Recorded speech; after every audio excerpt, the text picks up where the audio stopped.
Professor Dana Horakova, MS Center, Charles University in Prague, First Faculty of Medicine, and General University Hospital in Prague. Good evening, Professor. Good evening. It's a pleasure to be here. Professor, you're a neurologist with over 25 years of experience in working with patients suffering from MS, including those suffering from the active form of the disease. One of the highly effective therapies you use in Natalizumab. Please tell us about your observation in the use of the therapy in terms of effectiveness and safety. Thank you for this question, and I'm really glad that I can share our experience.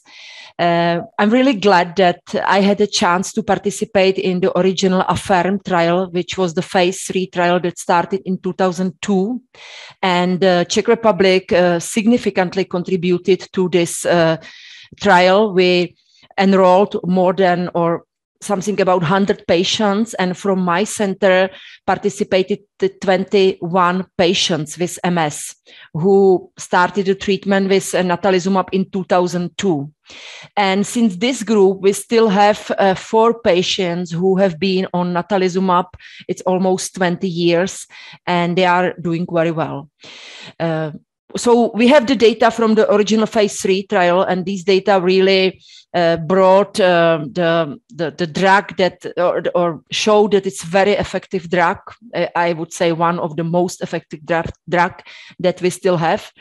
And after the registration, after the 2006, 2007, we have collected much more data from different sources. It's from the real world evidence, many registries, many post-authorization safety study. Very important data are coming from the top registry, that is post-authorization safety and efficacy registry. And again, the Czech Republic contributed significantly. From the North American Touch registry that shows the safety data about Tysabri, and that clearly showed us that extension of the interval dosing significantly decreasing the risk of PML. So much more data, almost 15 years of experience, and regarding the efficacy, everything shows that it's really one of the most effective drug. Mm-hmm. For my next question, I think you partly answered before. The question is how many patients are treated with Natalizumab in your hospital right now? But maybe let's switch that question. How many patients you think gonna treat with Natalizumab in a short period of time? I can tell you the data from the Czech Republic. We have 10 million citizens and approximately 20 to 25,000 patients. And we have good data about them thanks to the Czech National Registry REMUS. Right now, there are approximately 800 patients treated by Natalizumab in the whole Czech Republic. In my center, it's almost 200 patients who are treated by Natalizumab, either IV or sub-Q. Mm-hmm. We know that Natalizumab not only strongly inhibits disease progression, but also has an evidence-based improvement in patients' efficiency. How does it influence your therapist's decision, and what effects of improvement are observed in patients treated with this drug? That's really, I can say that before Natalizumab came to the Czech Republic, was approved 2008, 2009. And before that, we saw that many patients treated by first line deteriorated, but we had nothing to give them. Yeah. So we treated them by the first line, but we were not able to stop the deterioration. But once you treat by Natalizumab, you really see it as a doctor that you really see how that you can influence the trajectory of your patient. It's really very effective drug. And what is important that many patients even improve with the treatment. And again, we have data from the top registry, and over 10 years, there is approximately 30% of patients who even improved. So we have the improved or confirmed disability improvement. So there are not many other drugs, probably no other drugs that showing the improvement of the patients, usually coming after the 6 to 12 months. And then we see in the most patients stabilization. Mm-hmm. In 2021, EMA approved a new subcutaneous form of Natalizumab in European Union market. Is the new form of the drug different in any way in terms of treatment, effectiveness, dosage, and safety from the well-known and used version 4 for over 15 years? What's your opinion, Professor? Probably I would start with the statement that Natalizumab belongs among the monoclonal antibodies, and we know these are the proteins, and unfortunately, these drugs must be administered parenterally. They cannot be administered orally. And this is the family of drug that is not new. The first monoclonal antibodies are coming already from 80s, also from other fields of medicine, from rheumatology, hemato-oncology. And at the beginning, most of the drugs started as the IV administration. But then in many other fields, what we see is the development into the sub-Q way of administration. And it's the same for Natalizumab. It started as the IV, but later on the company came with the new way of administration. Of course, it's a different way. So we have some concerns when the new version of administration is coming. And these concerns are mostly about the efficacy, as you said, and about the safety. And fortunately, we have already some data. These data are coming from the first 2 trials that was organized by Biogen. This is from the Deliver and from the Refine trials, phase 1 and phase 2 trials. And these 2 trials, they analyzed mostly the data about the pharmacokinetics and pharmacodynamics and about the efficacy. And both trials showed that the results are comparable between the IV and sub-Q way of administration. So up to now, everything looks okay, and the data are showing very similar results between IV and sub-Q. Mm-hmm. Professor, let's zoom to the drug for a second. And in how many European Union countries is the SC version reimbursed, and what is the experience so far in Czech patients with the subcutaneous version of Natalizumab? What's your experience? As far as I know, that the Natalizumab sub-Q administration was approved by European Medicine Agency 2021, and the data that were provided by Biogen, it was, I believe, June 2022 that the drug was approved and reimbursed in 11 European countries, and more than 13,000 patients have been treated by Natalizumab sub-Q up to June 2022.